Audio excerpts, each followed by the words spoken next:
प्रिया प्रीतम की सेवा और प्रिया प्रीतम के जनों की सेवा के लिए आप नौकरी करें, व्यापार करें।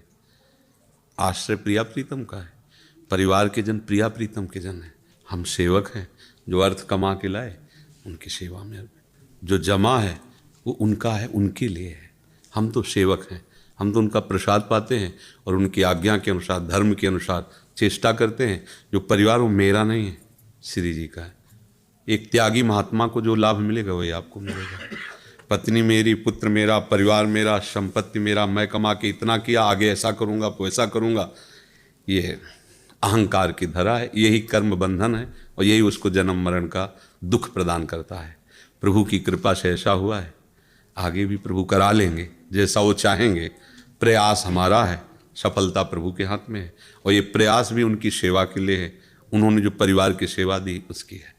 आप परिवार को अपने जानते नहीं हैं, जो भी आपको मिले हैं आप उनका परिचय नहीं जानते हैं, या अभी मिले, लेकिन प्रभु ने आपके लिए चयन करके विश्व से उनको आपके पास भेजा है, क्योंकि आप उत्तम सेवा के द्वारा अपने आंतरिक मल का त्याग करते हुए, ममता राग का, आप भगवत प्राप्ति कर सकें, इसलिए आपको भेजा है।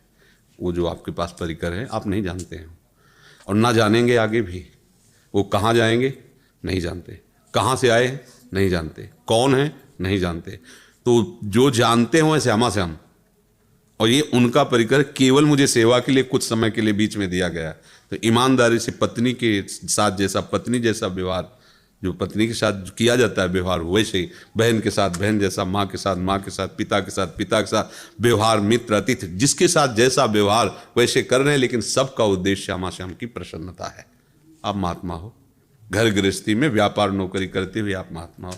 अगर ये बात समझ में ना आई तो फिर अहंकार की क्रिया से सब कार्य होते रहते हैं। वो अहंकार की क्रिया ही शुभ अशुभ का भोक्ता बना देती है। अवश्य में वो भोक्तव्यम कृतम कर्म शुभाशुभम, अच्छे कर्म बुरे कर्म जो भी अहंकार से होते हैं उनको भोगना पड़ता है। और ये जो पद्धति है ये भगवद आश्रित है।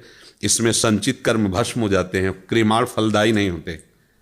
वो कर जितने भी कर्म उसके नवीन होते हैं वो भगवद अर्पित हो रहे हैं, क्योंकि वो आश्रित है। तो प्रारब्ध भगवत कृपा से वो भोग लेता है और संचित कर्म नष्ट हो गए, क्रियमाण निष्फल हो गए, अब वो जीवन मुक्त होकर भगवान की शरण में चला गया।